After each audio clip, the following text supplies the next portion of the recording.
This is nuts.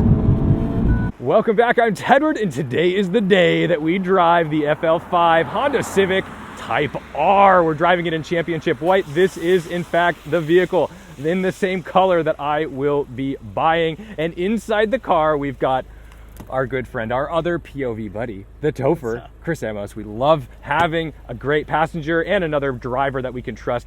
We're out here in beautiful NorCal. We're in Napa. We're driving out to Sonoma today to go drive this car on track. We've been having some fun with this thing out in the twisties, and I am just so blown away. So instead of doing a full walk around of this car, you already know all the details. I mean, we know it's got the 2-liter K20 C1. We know we've got 13% better exhaust flow because now this is basically straight through in the middle. We know that it's got all kinds of incredible body features. Even this door is bespoke to the Type R because it's so wide. So only the hatch, the roof, and that front door are shared with the regular Civic, and most of the aero on this car is functional. We know it's based off the hatchback. We know we've got some cool ambient lighting and some beautiful Alcantara leather steering for the US market, and these beautiful supportive red Type R seats, and no middle seat, no middle passengers, 4 only, and you're going to be able to scare 3 of your closest friends on some back roads. But it's not scary, it is inspiring.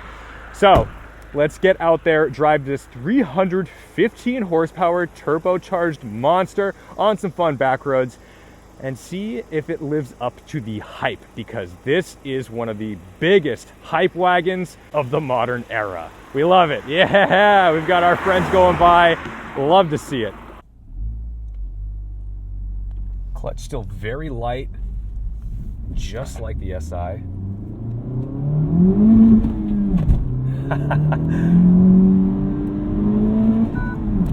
But there's definitely quite a lot more torque. Oh my goodness. Wow.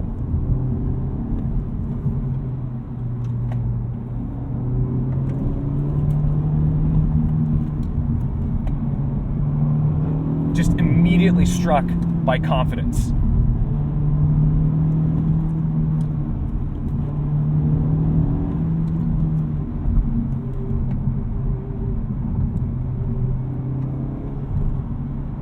Brakes so good.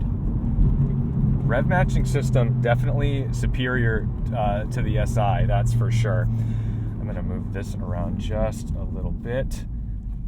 Oh wow, yeah, that nice telescoping wheel, fantastic. Oh, that's comfort mode.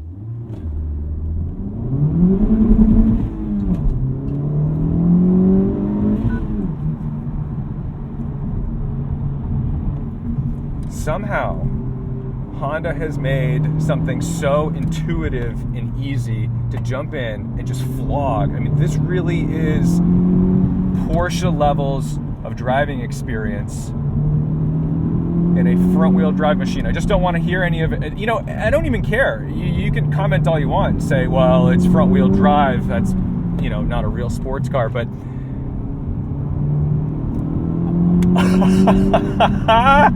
this is good. You can feel everything through the steering wheel. The ePass system right now, I believe, is in comfort mode. Okay, just some quick thoughts over the SI. Everything is sharper, everything, except for the clutch feel. It definitely has the same sort of bite and vagueness that car had. But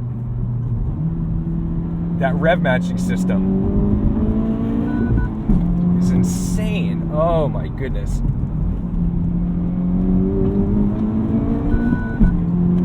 This is nuts. These brakes, tons of confidence. And this differential does so much work in keeping everything together. You can just get on the power and it puts it where you want it to go. Wide open throttle, lots of torque.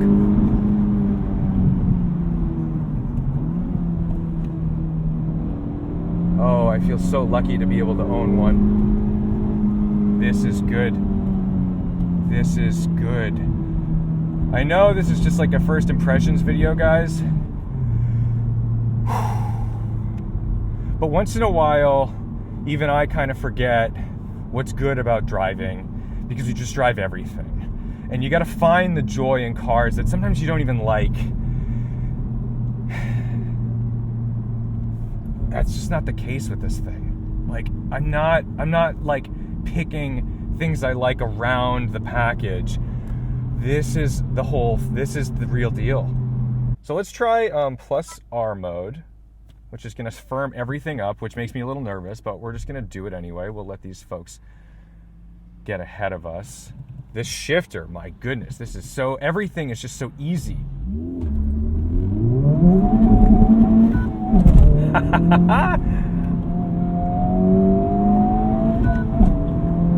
Not thrilled with the fake engine noises coming through the cabin with this plus R mode, but that's okay. We can forgive it because dynamically, crazy.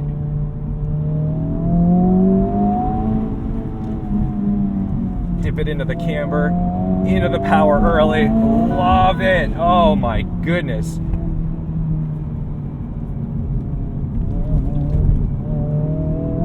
It's crazy how early you can get on throttle in this car. I'm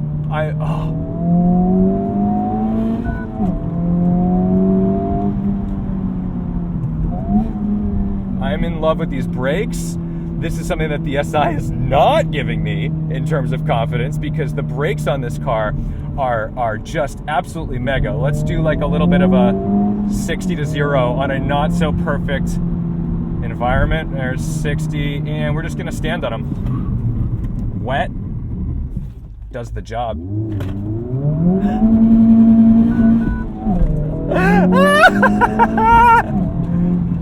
Oh my goodness. What a hooligan this thing is. It's a bit of a hoon.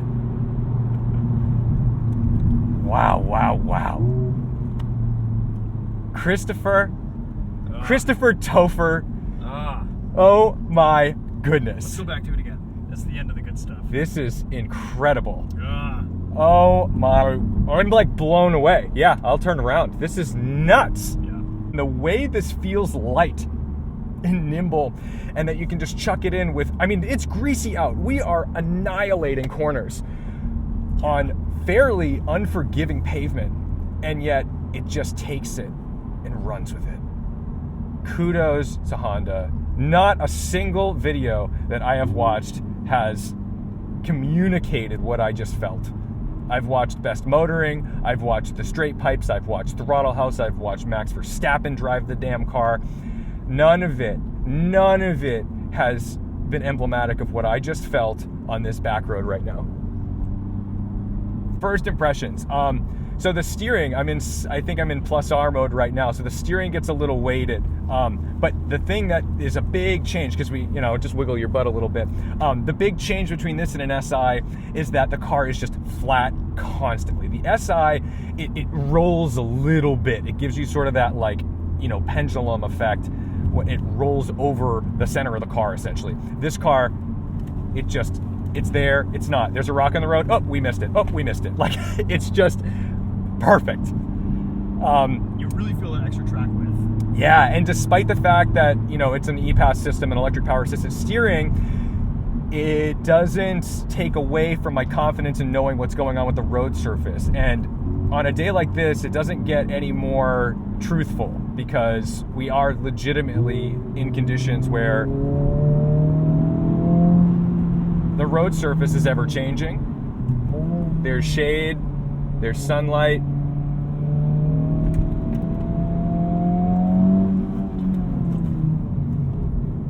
I can tell it's gonna push a little bit. I can start getting on throttle so early.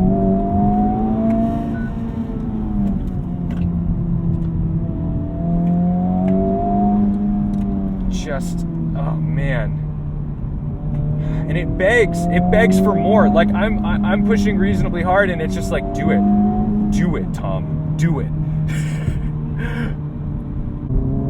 So the power band, this torque comes on nice and easy from down low. Sure, there's a bit of lag. It's not a twin scroll turbo, but they have optimized this turbo with, it's basically a new turbo. It probably looks like the same housing, but different number of fins, different style, all kinds of changes.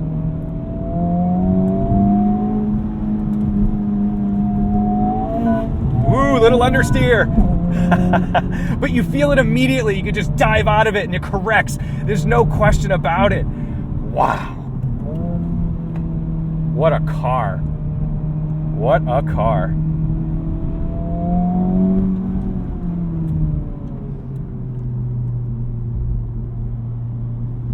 I can't believe we get to drive this on track all day. It's amazing. What a day. Perfect day. It feels like it revs forever too. The gearing is great. Having that $7,000 limiter is really nice. Yeah, let's go back to individual mode. So here are all your settings. There we go. Engine comfort, steering. As long as the engine sound is off, which I think it is now, but bit of torque steer, okay, which is fine. I'm okay with that. You know, you want it to feel like a front-wheel drive car. Just love this gearbox. I didn't think I was going to be so excited to rev it out.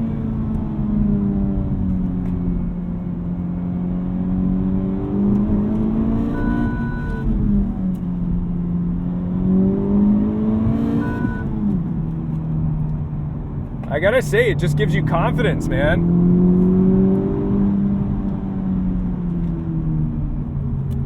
And I like that there's that nice low-end torque.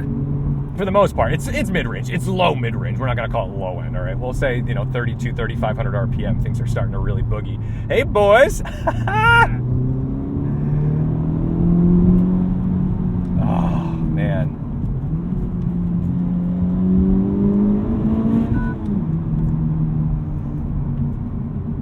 Well, I hope just me hooting, hollering, and screaming is giving you the idea that this is the stuff, man.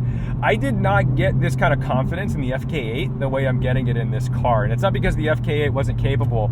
I just think the inputs and the feedback delivery system of that car was just not quite as raw and visceral. This is blowing my brains apart.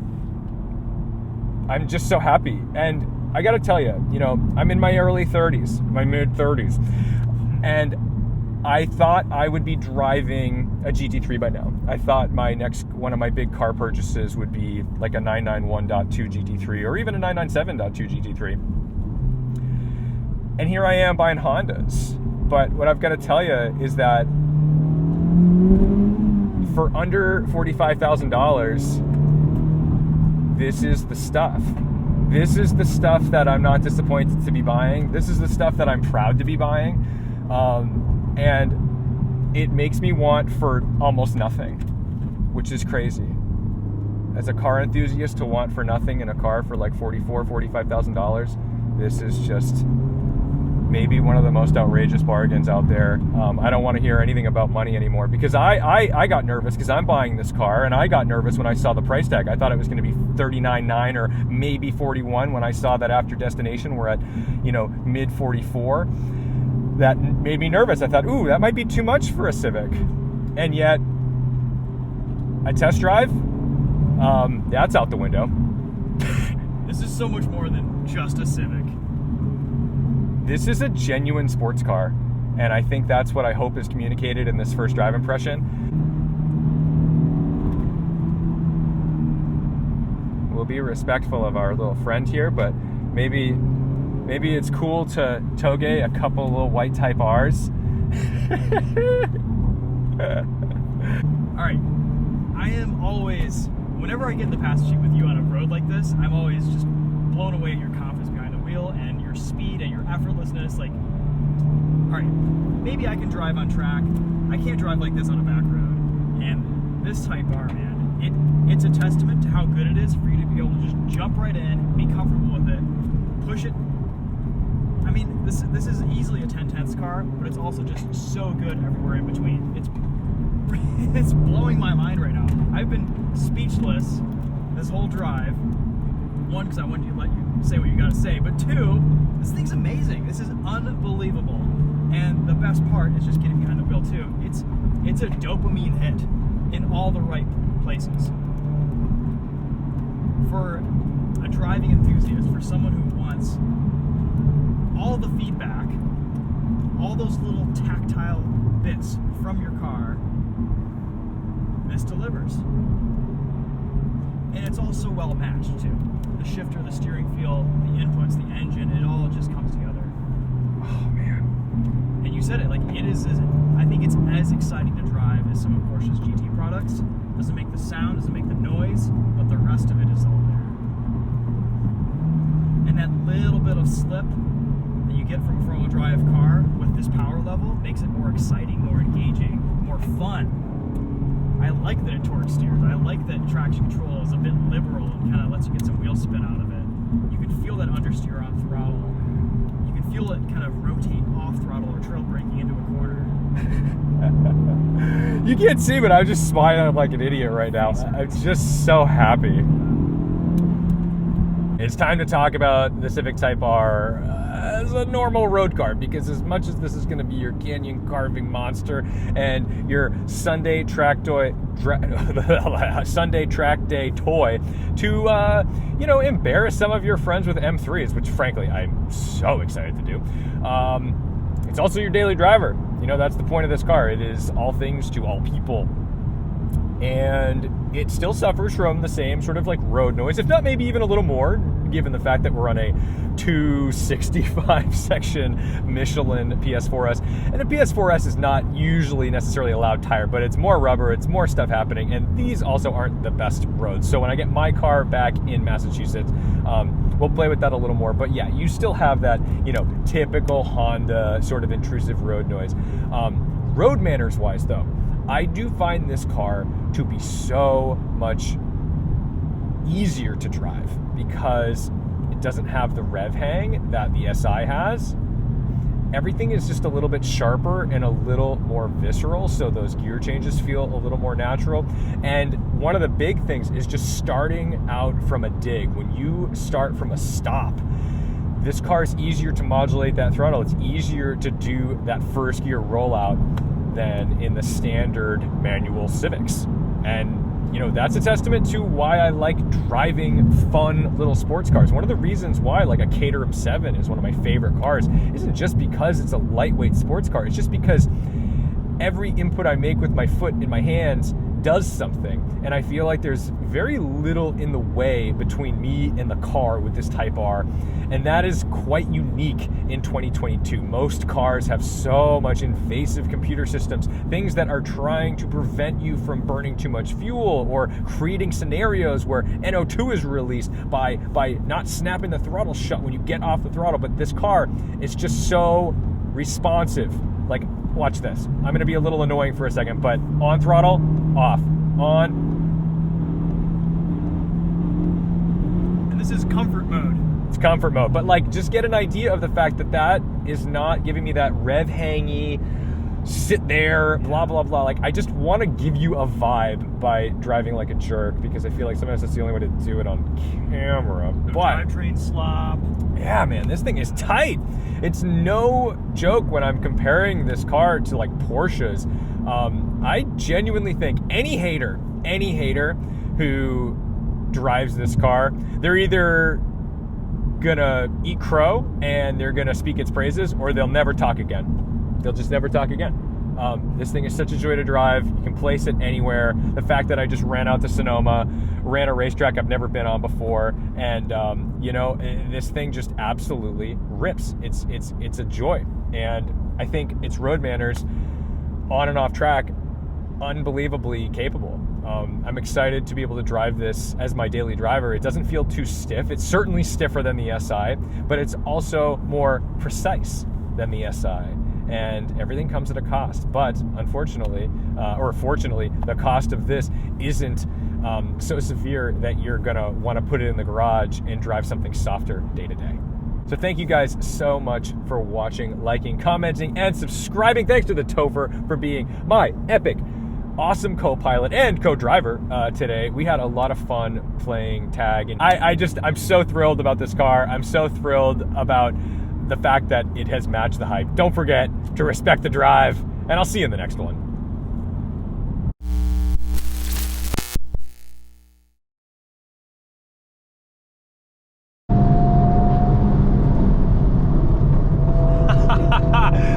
Oh my God.